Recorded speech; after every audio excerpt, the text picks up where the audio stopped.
দেওয়া হচ্ছে। জিনাত হুদা ঢাকা বিশ্ববিদ্যালয়ের সমাজ বিজ্ঞান বিভাগের অধ্যাপক, তিনি বোধহয় আমাদের সাথে সংযুক্ত হয়েছেন ফোনে। বলুন আপনি প্লিজ। হ্যাঁ, ধন্যবাদ। আমি আসলে মৌলানা সাহেবের কাছে কুরআন সুন্নাহর আলোকে একটা প্রশ্ন করতে চাচ্ছি। জি বলুন। বিদায়ী হজের সময় প্রফেট মুহাম্মদ সাল্লাল্লাহু আলাইহি সাল্লাম বলে গেছেন,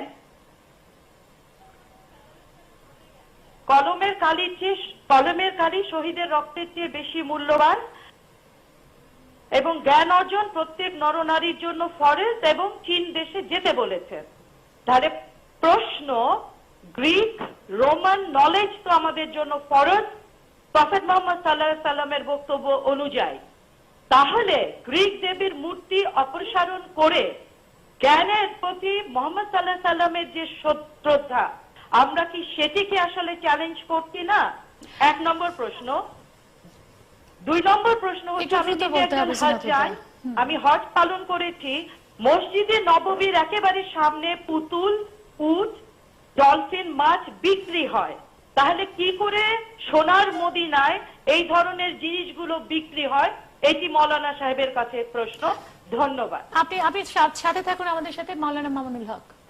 বিদায় হজের ভাষণের উদ্ধৃতিতে যে কথাটা বললেন উনি, একটা হলো যে চীন দেশে যাওয়া সম্পর্কে যে কথাটা আছে, আসলে এটা রাসূল সাল্লাল্লাহু আলাইহি ওয়াসাল্লামের দিকে ঠিক এই কথাটা এই প্রামাণিকভাবে প্রমাণিত না। তবে এটা ঠিক যে এই এলেম অর্জন করতে বলা হয়েছে, যেখান থেকে তুমি এলেম পাও। সেই হিসেবে গ্রিক এবং পৌরাণিক সভ্যতা থেকে যে সকল জ্ঞান এবং যে সকল বিষয়গুলো, সেগুলো ইসলাম অর্জন করেছে। আল্লাহর নবী সাহাবীদেরকে পাঠিয়ে তিনি সেগুলোকে অর্জন করিয়েছেন এবং সেগুলো মুসলিম সভ্যতার যুগে সেগুলো চর্চা হয়েছে। কাজেই জ্ঞান অর্জন করতে, জ্ঞান আহরণ করতে তো কোনো সমস্যার কিছু নেই। কিন্তু যেটা একটা সুনির্দিষ্ট একটা বিষয়, সেটা হলো এই যে যেহেতু মূর্তি এবং পৌত্তলিকতার যে সূত্রটা, সেটা হলো বিভিন্ন প্রাণীর অবয়ব তৈরি করা। এটাকে আল্লাহ রাসূল সাল্লাল্লাহু আলাইহি ওয়াসাল্লাম পূজা করছে না। পূজা করলে না একটা ব্যাপার ছিল। পূজা করলে তো সেটা প্রতিমা, পূজা না করা পর্যন্ত কিন্তু পৌত্তলিকতা হয় না। সেটা আমাদের আমরা ব্যাখ্যা দিতে পারি, কিন্তু আল্লাহ নবী কি বলেছেন, নবীর কথাটা তো আমি বলে দিতে পারি না। নবী যেটাই বলেছেন যে, এবং বুখারী শরীফের হাদিস, যে প্রথমে যখন পৌত্তলিকতা এসেছে সেটা এভাবে এসেছে যে ভালো ভালো মানুষদের, যারা নেককার নবী, তাদের প্রতিমা তৈরি করা হতো, তাদেরকে পূজা করা হতো। না, সেটা তো হাদিসটা আমার কথা আমি বলতে হবে না, আপনার কথা আপনি বলবেন। কিন্তু আল্লাহ নবীর যে হাদিস, যেটা আমি উদ্ধৃত করছি বুখারী শরীফের সূত্র ধরে, সেটা হলো যে প্রথমে এভাবে তাদের প্রতীক তৈরি করা হয়েছে, একটা দীর্ঘ সময় পর্যন্ত তাদের প্রতিমা পূজা করা হয়নি, তারপরে এসে সেগুলোর পূজা করা শুরু হয়েছে।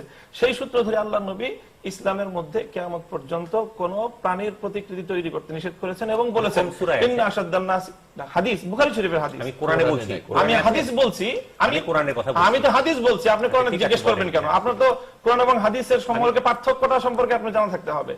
আমি তো সুন্নাহর উদ্ধৃতি দিচ্ছি, বুখারী শরীফের হাদিসের উদ্ধৃতি দিচ্ছি। মদিনায় এরকম অনেক মূর্তি বিক্রি হয়, সে ক্ষেত্রে কি বলবেন? মদিনা আমি আগেই বলেছি, মক্কা, মদিনা বা কোন জায়গা, সেটাকে আপনারা एग्जांपल হিসেবে ধরছেন। एग्जांपल হিসেবে ধরব না, আমি কোরআন এবং সুন্নাহকে আমার সামনে আনেন, আমি সেটাই বলবো। আচ্ছা, মক্কা মদিনাও যদি আমাদের ইসলামের মডেল না হয়, তাহলে হাটাজারিকে মডেল ধরতে হবে। হেফাজত এবং হাটাজারিকে আমি মডেল ধরতে পারি নাই। আমি কি বলেছি হাটাজারিকে মডেল ধরে? কোরআন এবং সুন্নাহ থেকে আপনাকে বলতে হবে। একটা দেশ তো থাকবে, এই দেশটাকে আপনারা মনে করেন যে সঠিক পথে চলছে, থাকবে তো না? কেন দেশ থাকতে হবে? কেন?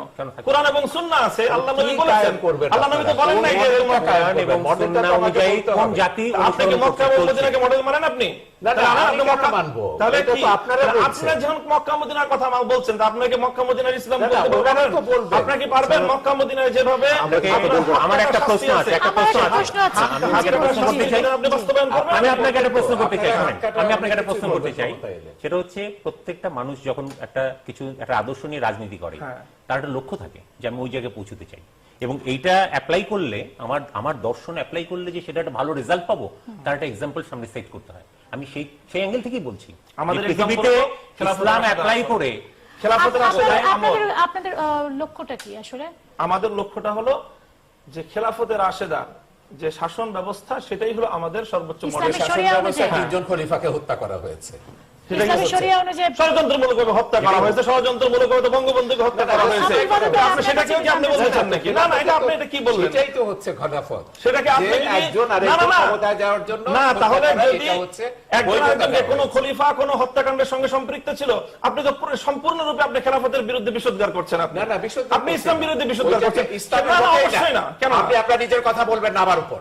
না, তাহলে ইসলামের বিরুদ্ধে আমি কথা বলছি না, হেফাজতের বিরুদ্ধে No, বলছি, আপনি- শফির বিরুদ্ধে বলছি। আপনি বলেছেন- Don't say শফি ইসলামের কাস্টোডিয়ান। আপনি শফি ইসলামের আপনি কাস্টোডিয়ান না, আপনি খলিফা ইসলামের হত্যাকে কাস্টোডিয়ান না। খেলাফতের বিরুদ্ধে আমি কোনো বিচার দাঁড় করেছেন। খেলাফতের বিরুদ্ধে কথা চার বলিনি। খলিফার হত্যাকাণ্ডকে আমি বলছি আপনি খেলাফতের খেলাফতের বিরুদ্ধে হত্যার জবাব দিতে হবে। আমি বলেছি চার খলিফার হত্যাকাণ্ডের সঙ্গে চার খলিফার কেউ জড়িত নয়, কিন্তু এবং এটা কি- ঐতিহাসিকভাবে কেউ কারা- প্রমাণ করতে পারে না। কারা করেছে আপনি আমি বলেন। বলেছি যদি হত্যাকাণ্ড কিন্তু যদি তার হত্যাকাণ্ড প্রেক্ষিতে ঘটবে, আপনি বলতে পারেন আমি না যে বলছি উনি ইসলাম বিরোধী কথা এটা বলছেন, কি- তার প্রেক্ষিতে না। আপনি বলতে পারেন না। আমি বলছি আপনি যে- তো জাজ না, তাই না? ঠিক আছে, আমি যে কথা বলতে চাই, আমার কথাটা বলতে দিবেন আমাকে জাস্ট। জি। সেটা হলো এই যে উনি বলেছেন যে খেলাফতের আমলে 3 খলিফা হত্যা হয়েছে, এজন্য তিনি খেলাফতের তার আসলে অর্থ এই নয় যে আমি কথাটা বলতে আমাকে কথাটা বলতে দিতে হবে। বলবো না সেটা। হ্যাঁ, আপনি কেন মডেল ধরবেন না? কারণ যে 3 জন খলিফা নিহত হয়েছে, হত্যা হয়েছে, এবং এজন্য তাদের তিনি- হত্যার কোনো বিচার হয়। আমি কথা বলতে দেন, আমাকে শেষ করতে দেন। পরবর্তী খলিফারা যে বিচার 4 করেননি। খলিফা আমাদের অনুষ্ঠানের সময়সীমা জি শেষ জি হয়ে 4 গেছে। খলিফার জীবনে 3 জন হত্যাকাণ্ড সংঘটিত হয়েছে, জন্য তিনি খেলাফতকে আদর্শ হিসেবে মানতে কিন্তু প্রস্তুত তার নন। কিন্তু আমি অর্থ এই বলবো, নয় যে তাহলে আপনি- বঙ্গবন্ধু তো হত্যাকাণ্ডের শিকার হয়েছে। তার অর্থ এই কিন্তু নয় যে বঙ্গবন্ধু আপনি- হত্যাকাণ্ডের বিচার হয়েছে। বিচার হয়েছে। বঙ্গবন্ধু হত্যাকাণ্ডের আচ্ছা, বিচার তাহলে হয়েছে, তার বিচার কিন্তু হয়। খেলাফতে একজন খলিফা মারা যাওয়ার পরে পরবর্তী খলিফা পূর্ববর্তী খলিফার হত্যাকাণ্ডের বিচার করেন। বঙ্গবন্ধু কেউ কিন্তু বিচার করেন নাই। বঙ্গবন্ধুর সাথে খলিফা আওয়ামী ওমরকে যিনি বাদশাহ হত্যা বেঈমান করেছেন, তার বিরুদ্ধে মৃত্যুদণ্ড দেওয়া হয়েছে। আপনি খেলাফতের ইতিহাস পড়েন। তার জন্য আপনি খলিফা বলতে ওমর- পারেন না, তার জন্য আপনি কাউকে বলতে পারেন না সে ইসলাম বিরোধী না না, কথা কিন্তু বলছে। তিনি যখন এই কথা খেলাফতের বিরুদ্ধে কথা বলবেন, আমি ধরে না নিচ্ছি, না, আপনারা ধরে নিন। আমি সেটা বলছি না, জনসভাকে কিন্তু উনি যখন ফতোয়া 3 জন খলিফাকে হত্যাকারী হিসেবে তিনি আপনার আসামির কাঠগড়া দাঁড় করাবে, তখন তো আমাকে কথা বলতেই হবে। তারা বিচার ইসলামের করেন, 4 জন তারা খলিফা, বিচার করা ইসলামের আপনাদের মানদণ্ড। সবাইকে অসংখ্য ধন্যবাদ, অসংখ্য ধন্যবাদ। আমার অনুষ্ঠানের সময়সীমা শেষ। একটি শব্দে আমি জানতে চাই, বাংলাদেশ কি এখন অসাম্প্রদায়িক রাষ্ট্র মোটেই না। আপনার মতে? না, বাংলাদেশ নিশ্চয়ই একটা অসাম্প্রদায়িক রাষ্ট্র। বাংলাদেশকে কেউ এখান থেকে সরাতে পারবে না। হেফাজত জামাত যতই ষড়যন্ত্র করুক, বাংলাদেশ মুক্তিযুদ্ধের চেতনার বাংলাদেশ থাকবে। আব্দুল ওয়াদুদ দ্বারা একটু শব্দে জানতে চাচ্ছি, বাংলাদেশ কি আসলে এখন আর অসাম্প্রদায়িক রাষ্ট্র আছে? অবশ্যই অসাম্প্রদায়িক রাষ্ট্র। এই রাষ্ট্রে অসাম্প্রদায়িকতা কেউ কখনো নষ্ট করতে পারবে না। বাংলাদেশকে কি আপনারা অসাম্প্রদায়িক রাষ্ট্র হিসেবে চান নাকি ইসলামী শরিয়া মতে চালাতে চান?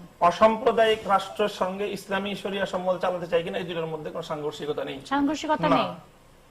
ইসলাম সাম্প্রদায়িকতায় কোনোদিনও প্রশ্রয় দেয় না, বিশ্বাস আমি করে কি না। একটু বলবো যে জি, কেন জি, বলছি যে মোটেই জি, না? হ্যাঁ। আপনি বাংলাদেশের প্রতিটা অফিস, আদালত, সমস্ত জায়গায় মুসলমানদের নামাজ পড়ার জায়গা আছে, খ্রিস্টান আর হিন্দুদের জন্য কোনো জায়গা আছে? বঙ্গবন্ধু একটা অনুষ্ঠান করলে 4টা ধর্মের একসঙ্গে পরপর হতো, কোরআন পাঠ হতো, গীতা পাঠ হতো, বাইবেল পাঠ হতো, সবকিছু হতো।